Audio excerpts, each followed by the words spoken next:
আজকে রাহুল মণ্ডল যে সিচুয়েশন রয়েছে ওর ডিটেলসটা নিয়ে বলবো। অনেকগুলো দারুণ সুন্দর সুন্দর স্টককে নিয়ে আলোচনা হয়েছে, স্টকগুলো অ্যানালিসিস করেছি, প্রতিটা স্টককে কোন ভালো মন্দ সমস্ত দিক দেখেছি, কোন দিকে কি ফাইন্যান্সিয়ালি স্ট্রং কি উইক রয়েছে সেগুলো আলোচনা দেখতে পারবে, জানতে পারবে একটা মানুষ কীভাবে এগিয়ে চলেছে, কীভাবে তার স্বপ্নটা পূর্ণ হলো না।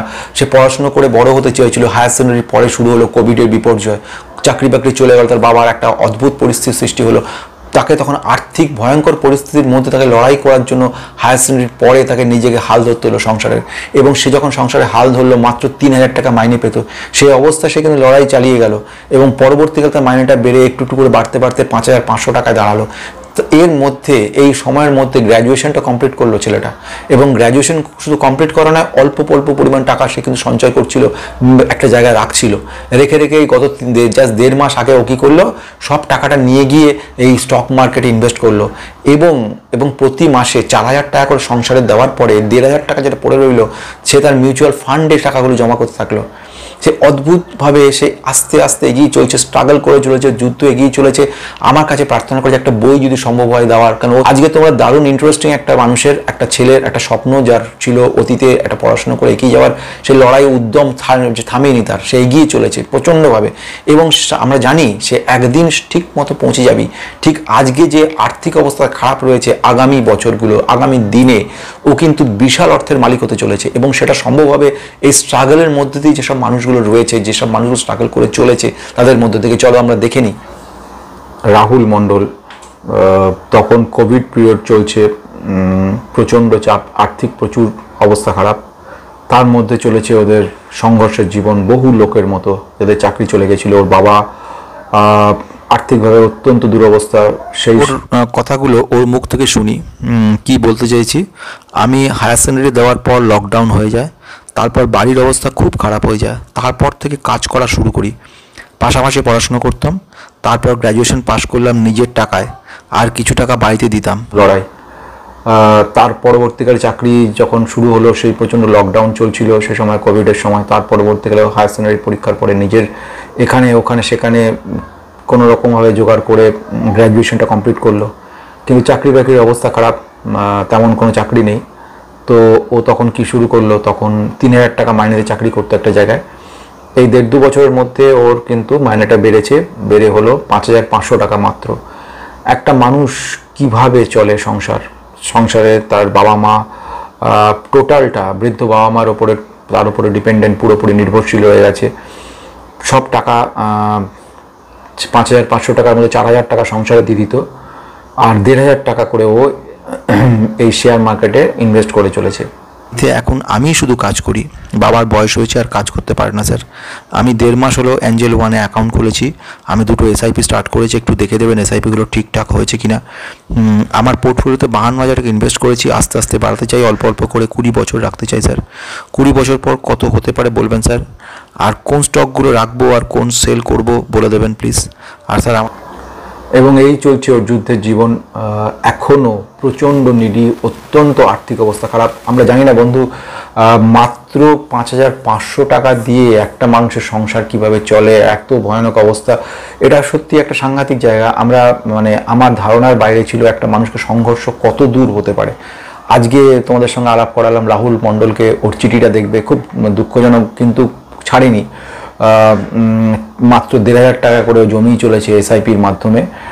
এই পর্যন্ত জমিয়ে এই 1.5-2 বছরের মধ্যে ও 52,000 টাকা জমাতে পেরেছে। সেই সুবাদে 2টো এসআইপি রয়েছে ওর, এইচডিএফসি ডিফেন্স এবং নিপ্পন ইন্ডিয়া স্মল ক্যাপে, আর এর সঙ্গে সঙ্গে কিছু পরিমাণ স্টক কিনে রেখেছে। তো আজকে আমরা রাহুল মণ্ডলের ডিটেলস দেখবো, পোর্টফোলিওটা। সবচেয়ে বড় মজার জায়গা সেটা রয়েছে বন্ধু, যে জায়গাটা বলার সেটা হচ্ছে বেশ কিছু অদ্ভুত স্টককে তোমরা দেখবে। স্টকগুলো মজাদার স্টক, কিছু স্টক, ম্যাক্সিমাম স্টকই ও কোনোই যেরকম বলা যায় লার্জ মিড স্মল কিচ্ছু নেই, একেবারে আনডাইভার্সিফাইড, এবং ভিতরে যেসব স্টকগুলোকেও রেখেছে, কিনেছে, সেগুলো হুজুকে কেনা টাইপের মনে হয়েছে। এমন বেশ কিছু স্টকের নাম অনেকে তোমরা কে শুনেছো আমি জানি না।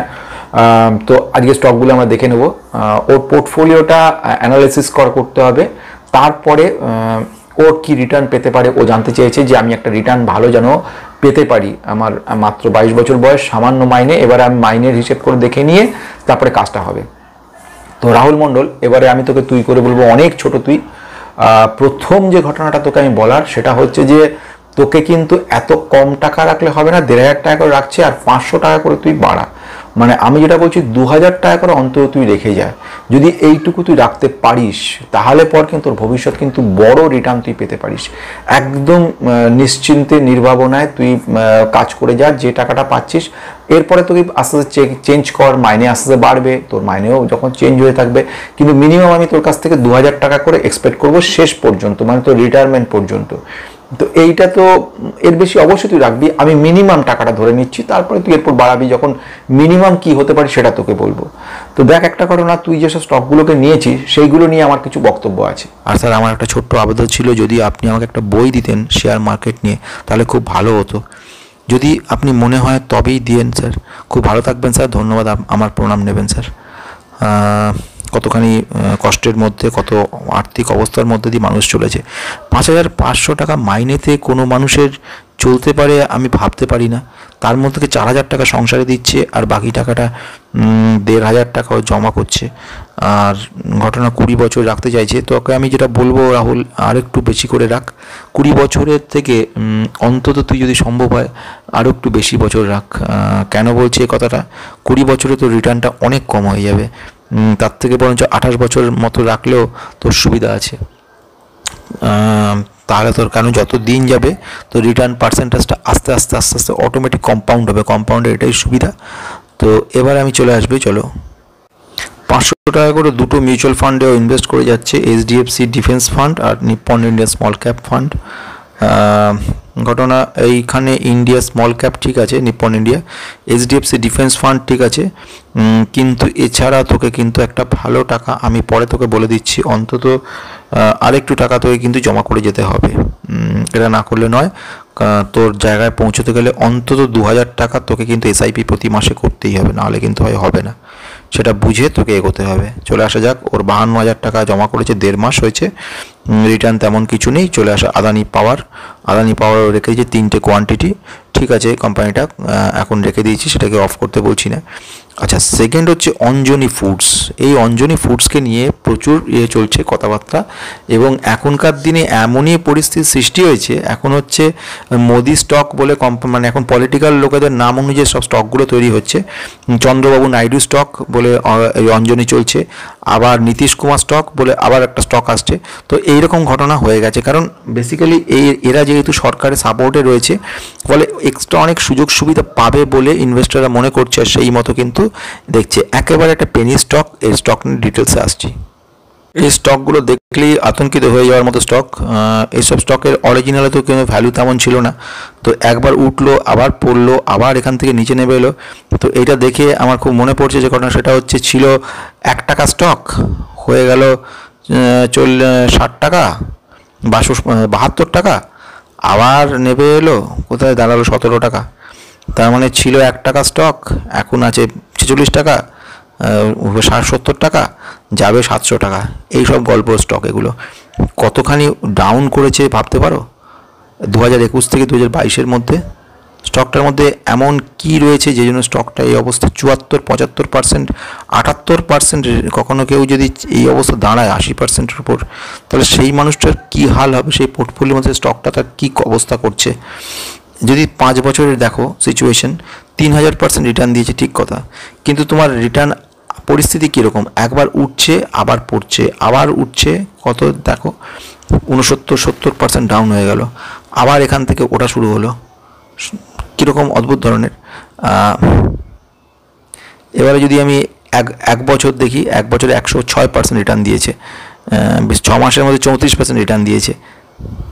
স্টকটা বেকারি রিটেল ডিস্ট্রিবিউটরে কাজ করে। এদের যে অঞ্জনি ফুডস বলছে, এটা হচ্ছে বেকারি প্রোডাক্টগুলো করে। এদের যে মার্কেট ক্যাপিটালাইজেশন 134 কোটি, মানে ভয়ানক রিস্কি স্টক। 47 টাকা করে এখন রয়েছে current market price. Return on capital, return on ইকুইটির পরিমাণ দেখা 11 আর 8। প্রোমোটার হোল্ডিং ভালো রয়েছে, ডেপ্ট ইকুইটি ভালো রয়েছে। ইন্ডাস্ট্রিজ পি 38 রয়েছে, আর এর পি হয়েছে 109, কত বহু গুণ বেশি রয়েছে। 5 বছরের সেলস গ্রোথ কিচ্ছু পাওয়া যাচ্ছে না। আর যদি প্রথম থেকে সেলস গ্রোথ দেখো মাত্র 5% মতো, 5.59 রয়েছে। আর যেটা ঘটনা, ইন্ট্রিনসিক ভ্যালু 5 টাকা, আর কোনো রিটার্ন 3 বছরে মাইনাস নেগেটিভ রয়েছে, এবং 5 বছরের রিটার্ন 95%, 95.9%। যদি তুমি প্রফিট অ্যান্ড লসে আসো, প্রতি বছরে কম বেশি প্রফিট কিন্তু বাড়ছে, এটার সেলস বাড়ছে, এবং যেটা হচ্ছে প্রফিট, অপারেটিং প্রফিট মার্জিন বাড়ছে। নেট প্রফিট নেগেটিভ ছিল, কিছুটা পজিটিভ হয়েছে, ভালো তারপরে চেঞ্জ হয়েছে। কিন্তু সেলস গ্রোথ যদি একটু দেখো, সেলস গ্রোথের মধ্যে কিন্তু তেমন কিচ্ছু চেঞ্জ নেই। প্রফিট গ্রোথের অদ্ভুত লাগছে, অথচ দেখো স্টক প্রাইস কতখানি বাড়তে শুরু করেছে। রিটার্ন অন ইকুইটি বলে কোনো বস্তু দেখতে পাচ্ছেন লাস্ট ইয়ারে 9%, যেটা কোথাও কিছু নেই। এইগুলো একটু কনফিউজিং লাগছে, এই ধরনের ব্যাপার। ওদিক থেকে প্রোমোটার কিন্তু 75% প্রথম থেকে হোল্ড করে রেখে দিয়েছে। ডিআইআই সামান্য 0.01 রয়েছে, আর পাবলিক রিটেলার রয়েছে 25%। এইগুলো খুব রিস্কি জায়গা, এবং যদি দেখো চার্টে স্টক ওভারভ্যালুড 9.28 টাইমস বেশি ট্রেড করছে দামে। কোম্পানি প্রফিট করছে অথচ কোনো ডিভিডেন্ড দিচ্ছে না, এটা কিন্তু চিন্তার জিনিস। ডিভিডেন্ড ছাড়া কিন্তু মুশকিলের ব্যাপার, কেন দিচ্ছে না সেখানে একটা ব্যাপার চলে আসছে। তো এইগুলো সব মিলিয়ে মিশিয়ে কোম্পানিটার সঙ্গে সন্দেহজনক জায়গা তৈরি হয়েছে। আমি আমার পয়েন্ট থেকে মনে হচ্ছে খুব বেশি যেটা মিডিয়া হাইপ বা এই ধরনের জায়গা তৈরি হয়েছে। তোকে আমি সেল করতে বলছি না, কিন্তু নেক্সট চলে আসছি পরে। নেক্সট যে স্টকটায় চলে এলাম সেটা হচ্ছে অ্যাভান্টেল।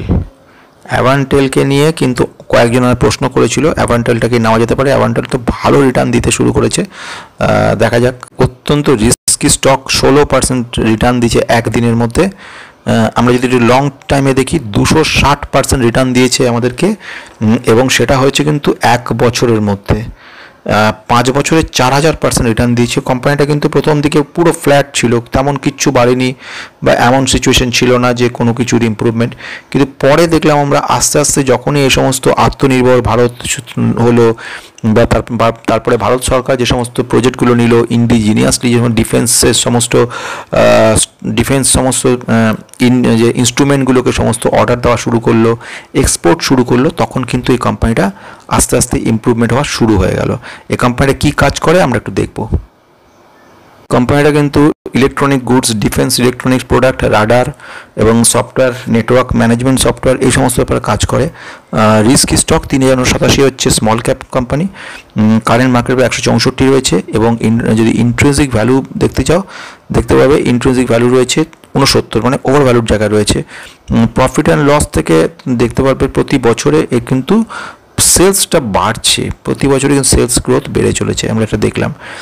সভাপতিভাবে আমরা এক্সপেন্সটাকে যদি ট্র্যাক করি, আলটিমেটলি যেটা আসছে সেটা হচ্ছে অপারেটিং প্রফিট ভালো করছে। নেট প্রফিট যদি দেখো, নেট প্রফিটও কিন্তু ইদানিং আমরা দেখতে পাচ্ছি 17 কোটি থেকে 10 থেকে 11, 15, 19, 30, 55 কোটিতে পৌঁছাচ্ছে। যদি আমি দেখে নিই প্রোমোটারের সংখ্যা, 40% প্রোমোটার আছে, আর 59% কিন্তু রিটেলার রয়েছে। এটা কিন্তু একটা বড় রিস্কের জায়গা তৈরি হচ্ছে বলে আমার মনে হচ্ছে। এখানটা একটা কোশ্চেন মার্ক কিন্তু আসবেই, এটাকে একদম ফেলা যায় না। রিস্ক নিয়ে এগোতে যদি কারোর ইচ্ছা থাকে তাহলে সে এগোতে পারে। কারণ তোর ক্ষেত্রে দেখ, তোর ভীষণ কষ্টের পয়সা, তুই সব পয়সাকে একদম ভুল কাজ করছিস, পুরো টাকাটা এখানে দিয়ে দিচ্ছিস, যা পাচ্ছিস তাই।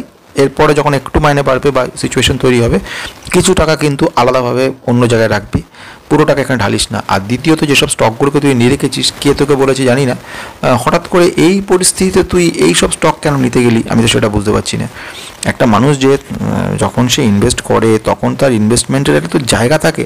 আমার কাছে এই টাকাটুকু 10 টাকাটা আছে, আমি এটাকে কেন এমন জুয়া খেলায় রাখবো, এমন জায়গায় রাখাবো যে পুরো 10-এর 10টা, যদি 10টা কমে গিয়ে আমার 3 হয়ে যায়, 3 তো এটা হয়ে যেতে পারে, এটা ঘটনা, 3ও হতে পারে, আবার কখনো 10টা হয়ে 15 হতে পারে। কিন্তু আমি যদি সেটা করে দিই, আমার তো আর কোনো সঞ্চয় কিছু নেই, এটাই আমার একমাত্র। তাহলে আমি এখানে কেন রাখতে যাব সব? আমার 10 যদি ইনকাম হয়, আমি 5 আর 5-এ ভাগ করে নেবো। এই যে 5টা, এই 5 আমি রাখবো এখানে, বাকি একটা 5 তো আমাকে সবসময় আমাকে রেখে দিতে লিকুইড ফান্ডে, অর্থাৎ একটা ব্যাংকে রেখে দিলাম, পোস্ট অফিসে কিছু রেখে দিলাম। এই জায়গাগুলো তো লাগবে কাজে, হঠাৎ করে টাকার প্রয়োজন পড়ে গেল, তখন এটা কাজে লাগবে। সবসময় এই 5 যেটা জমা করে যাচ্ছিস, কোনো একদিন 5টা 1 হয়ে যেতে পারে, আবার সেটা পরে একটা সে 10-এ গিয়ে পৌঁছাবে, ঠিক কথা। কিন্তু এই 1 থেকে 10-এর মাঝখানে তোর যদি টাকা দরকার পড়ে, তখন তুই কী করবি? তখন টাকাটা কে দেবে তোকে? যে এই জিনিসটা তোকে ভাবতে হবে। কখনোই সব টাকা পেলাম, সব টাকা নিয়ে গিয়ে এখানে ঢেলে দিলাম, এটা তো একদম চরম বোকামো হবে। পরবর্তীকালে তোর যখন সেই সিচুয়েশন তৈরি, তখন তুই কী করবি? তখন তো একদম সব শেষ। এই মার্কেটে এইভাবে কোনো দিন এই বোকামো কাজ করবি না। যে টাকাটা রাখবি, একটা নির্দিষ্ট পরিমাণ টাকা, অল্প পরিমাণ টাকা এখানে রাখ, তারপরে সে টাকাটা আস্তে আস্তে আস্তে আস্তে অল্প অল্প জমা কর। এখানে যেটা রাখবি 5 টাকাটা, সেই 5 টাকাটা ভুলে যাবি। যে টাকাটা রেখেছি সেই টাকাটা মনে কর নেই। এইভাবে কিন্তু এগোতে হবে। এই টাকাটা একটা 5 টাকাটা কোনোদিন 500 টাকা দাঁড়ালো, খুব আনন্দের কথা। 5 টাকাটা 1 টাকা হলো দুঃখের কথা। কিন্তু যদি তুই এইটাই মনে করিস সব টাকাটাই আমি এখানে রেখে দিয়েছি, তারপর সেটা 1 টাকা দাঁড়াক কি আর 10 টাকা দাঁড়াক, তুই যদি ভাঙিয়ে নিস তাহলে কি তুই আর ফেরত পাবি? যারা অনেকে বক্তব্য আছে যে আমি যদি না ভাঙাই তাহলে কি আমার কোনো লাভ লোকসান হচ্ছে? একেবারে না। যতক্ষণ তুমি প্রফিট বুকিংটা না করছো ততক্ষণ পর্যন্ত তোমার কিন্তু কোনো রকম চার্জেস মধ্যে আসবে না, সেটা কিন্তু তোমাকে জেনে রাখো। তাহলে ব্যাপারটা বোঝা গেল। তাহলে তুই কী কাজ করছিস? তাহলে এই ধরনের স্টকগুলোকে নিয়ে এক্সপেরিমেন্ট করে যাচ্ছিস, এটা ঠিক কাজ করছিস না, এটুকুনি ভাবতে হবে। ডিফেন্স সেক্টরে একটার পর একটা স্টককে নিয়ে রেখে দিয়েছিস। এত ডিফেন্স স্টক, এক তো রেখেছিস এইচডিএফসি ডিফেন্স করে রেখেছিস, সেখানে মিউচুয়াল ফান্ডেও তুই দিচ্ছিস। আর মিউচুয়াল ফান্ডটা তো যা কাজ করছে, আবার সেই একই কাজ তুই করছিস এখানে বসে। তাহলে তোর লাভটা কী হচ্ছে? কী সুবিধাটা তোর হচ্ছে? একদমই অসুবিধার জায়গা তৈরি হচ্ছে। 20টা কোয়ান্টিটি রেখেছিস ভারত ইলেকট্রনিক লিমিটেড, এটাও কিন্তু ডিফেন্স সেক্টরের কাজ করে কোম্পানিটা। এনিহাও নেক্সট আমি চলে আসবো পরের স্টকটার দিকে, সেটা হচ্ছে IREDA। 30টা কোয়ান্টিটি রেখে দিয়েছিস, ভালো কথা।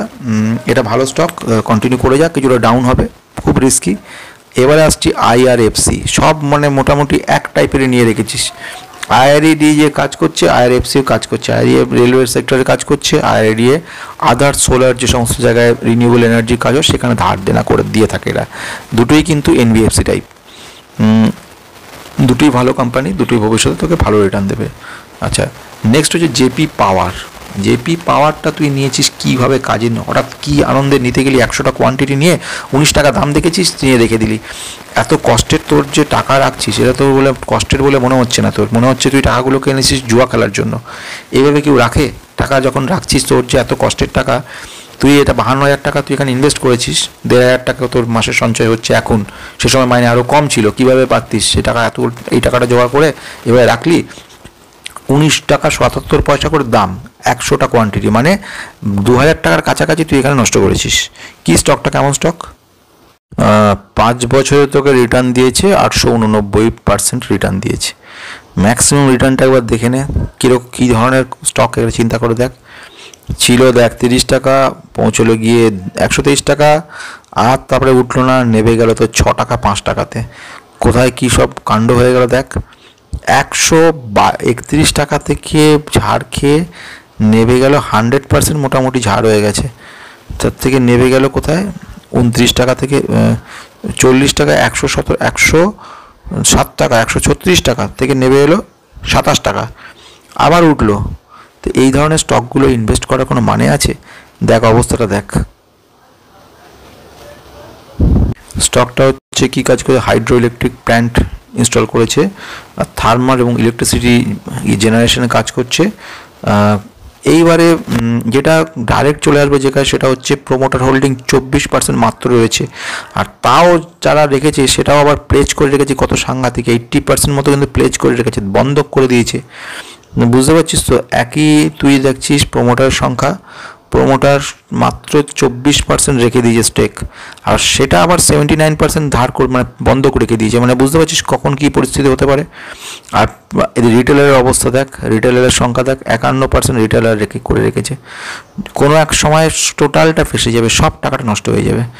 এইরকম বোকামো জীবনে করিস না রে, তোর অনেক কষ্টের টাকা এইভাবে নষ্ট করিস না। এরপরে স্টকটা ইনফ্রাস্ট্রাকচারের উপর রেখেছি, কিনেছিস। এটার নাম হচ্ছে লিখিতা ইনফ্রাস্ট্রাকচার। ভবিষ্যতে কোম্পানিটা ভালো করতে পারে। এর ধরনের রিস্কি, প্রচণ্ড রিস্কি, কিন্তু ভালো করতে পারে। তারপরে চলে আসবো PFC, এই আরেকটা স্টক। এই স্টকটাতে কিন্তু আমরা, এটা হচ্ছে NBFC, পাওয়ার সেক্টরের উপর কাজ করে। স্টকটা কিন্তু আমরা একটু দেখে নেব। ফান্ডামেন্টালি কিন্তু স্টকটা ভালো রয়েছে। 5 বছরে রিটার্ন দিয়েছে 387%, 387%। কিন্তু এটা তো এখন ভালো দিন চলছে, কিন্তু একটা সময় কথা কিন্তু ভুলো না, এই স্টক কিন্তু 24, 25, 26% ডাউন হয়ে গেছিলো, একটা সময় ছিল ফ্ল্যাট মুভমেন্ট করেছে। পাওয়ার সেক্টরের আসলে কিছু উন্নতিজনক ছিল না, যারা যারা সে সময় ইনভেস্ট করেছিল সব ফেড আপ হয়ে গেছিলো ইনভেস্ট করার পরবর্তীকালে, কারণ স্টকে কোনো মুভমেন্ট নেই, একদম নেগেটিভ চলছে, কখনো ফ্ল্যাট চলছে, কিচ্ছু ছিল না। কিন্তু পরবর্তীকালে কী দাঁড়ালো সেটা হচ্ছে যে যখন ভারত সরকার এই রিনিউয়েবল এনার্জির উপর জোর দেওয়া শুরু করলো, পিএলআই ব্যবস্থা করলো, তখন আস্তে আস্তে এসব স্টকগুলো কিন্তু অনেকটা করে জাম্প করা শুরু হয়ে গেল। তো আজকে এই কারণের জন্য কিন্তু স্টকটা এখন আমরা দেখতে পাচ্ছি 300%-এর ওপর, কিন্তু আমাদের প্রায় 400%-এর কাছাকাছি আমাদের কি রিটার্ন দিয়ে দিয়েছে 5 বছরে। এটাও কিন্তু এই পিএফসি মানে পাওয়ার ফাইন্যান্স কর্পোরেশন, এটাও কিন্তু একটা এনবিএফসি। আইআরএডি যেরকম নিয়েছিস, আইআরএফসি রেখেছিস, আবার পিএফসিওকে রেখে দিয়েছিস। এটা একটা large cap company, 510 current market price, কিন্তু আন্ডার ভ্যালুড রয়েছে। 687 হচ্ছে ইন্ট্রিনসিক ভ্যালু, তার মানে একটু আন্ডার ভ্যালুড রয়েছে। আর ফ্রি ক্যাশ ফ্লো নেগেটিভ আছে, কিন্তু এটাও খুব বড় ফ্যাক্টর নয়। প্রফিট অ্যান্ড লস অ্যাকাউন্ট দেখছি আমরা, মোটামুটি প্রতি বছরে কিন্তু এর ব্যালেন্স সেলস বেড়েছে, আমাদের অপারেটিং প্রফিট মার্জিন বেড়েছে, সব দিকে কিন্তু স্টকটা খারাপ নয়, স্টকটা ভালো আছে। আমাদের যদি দেখে নিই ইনভেস্টরের পরিমাণ 55% ইনভেস্টার রয়ে গেছে, এবং প্রেসিডেন্ট অফ ইন্ডিয়া রয়েছে, মানে কিন্তু এটা গভর্নমেন্ট অফ ইন্ডিয়ারই স্টক। তো এমনি ভালো এফআইআই ভালো পরিমাণ রয়েছে, ডিআইআই রয়েছে, বরঞ্চ রিটেলারের সংখ্যা কম, একদিকে সেটা খারাপ নয়, সেটা ভালোই রয়েছে। কিন্তু এই স্টক ভবিষ্যতে ভালো করতে পারে, কিন্তু ওই যেটা বক্তব্য, সরকার যতক্ষণ উৎসাহ দিয়ে ততক্ষণ ভালো হবে। আর এখন তো সরকারের সেই উৎসাহ দেওয়ার জায়গাটা কমে গেছে, ফলে এইটা একটু সময় সাপেক্ষ হয়ে যাবে হয়তো আস্তে আস্তে, কিন্তু চলবে। এবং যেহেতু এটা ডেপ্ট টু ইকুইটি রেশিও কিন্তু 8.52, কারণ হচ্ছে কি ঋণের দেওয়া কোম্পানি, সুতরাং এগুলো একটু ডেপ্ট বেশি থাকে। সেলস গ্রোথ হচ্ছে 11% 5 বছরে। আমরা এরপর চলে আসবো সেটা হচ্ছে কিন্তু এই স্টকটাকে নিয়ে কিন্তু কথা চলছিল, সেটা হচ্ছে ওয়ার্ড ইনোভেশন, যেটাকে বলা হচ্ছিল উইজার্ড, যেটাকে বলা হয়েছে। এই কোম্পানিটা কিন্তু 10টা কোয়ান্টিটি রেখে দিয়েছে, প্রচণ্ড রিস্কি স্টক, এবং ভবিষ্যতে ভালো করতে পারে, আবার তোমার টাকাটাকে কিন্তু আটকে যেতে পারে। তুমি বেশি টাকা ইনভেস্ট করিস নি, 730 টাকাতে ইনভেস্ট করে রেখেছিস, ঠিক আছে, অসুবিধা কিছু নেই। এবার আমি চলে আসবো পরেরটার দিকে, HAL হিন্দুস্তান অ্যারোনটিক লিমিটেড, একটা কোয়ান্টিটি রেখেছিস, ভালো স্টক এটা, আস্তে আস্তে এগুলোতে বাড়াতে থাক।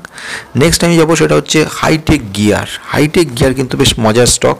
এই স্টকটা কি যে বেসিক্যালি কাজ করে সেটা হচ্ছে ম্যানুফ্যাকচারের কাজ করছে গিয়ার এবং ট্রান্সমিশন কম্পোনেন্ট তৈরি করে। এটা 2 হুইলার বা যাকে আমরা বলবো যে পাবলিক ভেহিকলস বা কনজিউমার যাকে বলে লাইট ভেহিকলস, তো এইগুলোর ক্ষেত্রে কাজ করে। এবং যদি আমি দেখে নিই সেটা হচ্ছে এদের বিজনেসটা, সেটা কিন্তু ডোমেস্টিক বিজনেস 64% রেভিনিউ আসছে, আর বাইরে এক্সপোর্ট করে 36% মতো রেভিনিউ আসছে। ভালো কথা, স্টকটা কিন্তু ভালো স্টক।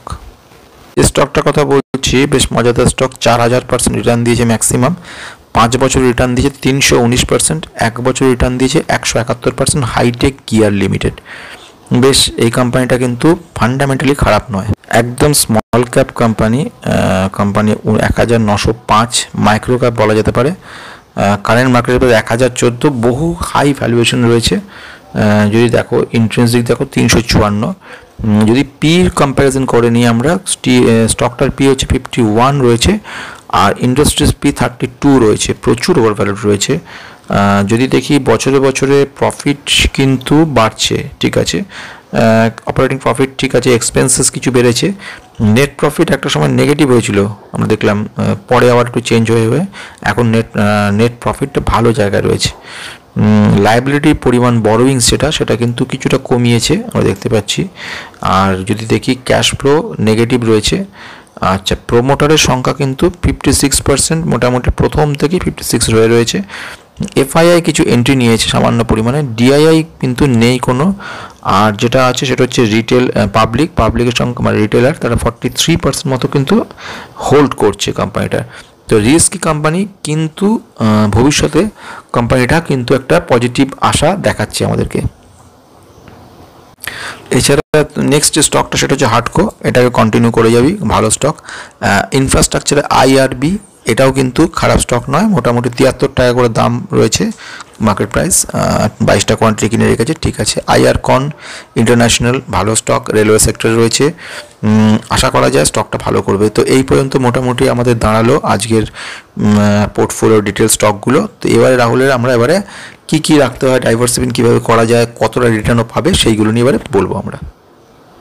রকমের স্টক নিয়ে রেখেছিস, উল্টাপাল্টা ভুলভাল, কিছু ঠিক কিছু ভুল। তো আমি যেটা বলছি সেটা হচ্ছে যে তুই যেটা তৈরি করতে চলেছিস বা তোকে যেটা বানিয়ে দিচ্ছিস সেটা একটু অন্যরকম করতে হবে আমাকে। এফএমসিজি সেক্টরের মধ্যে কি স্টককে তুই রেখে দিয়েছিস এখানে, সেটা একটুখানি দেখতে হবে আমার। তো আমি যেখানে দেখলাম সেটা তুই রেখেছিস একমাত্র অঞ্জনি ফুডস। তো এটা তোকে কে বলেছে আমাকে সেটা বক্তব্য। অঞ্জনি ফুডস নিয়ে তোকে হঠাৎ করে কেন কিনলি সেটাও বুঝলাম না। দরকার ছিল এটা যে লার্জ ক্যাপ এইসব কোম্পানি এখন চলছে একটা হুজুগ তৈরি হয়েছে যে এইসব স্টকগুলো থেকে ইমপ্রুভমেন্ট হবে। চন্দ্রবাবু নাইডু তার এরিয়ার তার ইনফ্লুয়েন্সে থাকা স্টকগুলো মানে এইরকম ধরনের একটা জায়গা তৈরি হচ্ছে। তো এই জন্য কিনেছিস, আমি সেল করতে বলছি না, কিন্তু যেটা দরকার সেটা হচ্ছে তোকে কিন্তু আইটিসিকে রাখতে পারিস অথবা ভিবিএলকে রাখতে পারিস। এটাকে রাখা দরকার হচ্ছে লার্জ ক্যাপের মধ্যে। অটো সেক্টরের মধ্যে তুই মাহিন্দ্রা অ্যান্ড মাহিন্দ্রা রাখতে পারিস অথবা না হলে টাটা মোটরসকে কিন্তু রাখতে পারিস, যেটা রাখাটা খুব জরুরি। আর তার সঙ্গে সঙ্গে তুই যেটা রাখতে পারিস সেটা হচ্ছে গ্যাব্রিয়েল রাখতে পারিস, গ্যাব্রিয়েল ইন্ডিয়া, অথবা তুই সোনা বিএলডাব্লিউ রাখতে পারিস, ঠিক আছে। এই দুটোর মধ্যে একটা তুই রাখতে পারিস। নেক্সট আমি চলে আসবো আইটির ক্ষেত্রে এইচসিএল অথবা ইনফোসিসকে রাখতে পারিস। আর একটা তুই রাখবি সেটা হচ্ছে যেটা কেপিআইটিকে রাখতে পারিস। এইভাবে তোকে এগোতে হবে। ব্যাংকের ক্ষেত্রে তোকে আইসিআইসিআই অথবা এইচডিএফসি রাখতে পারিস।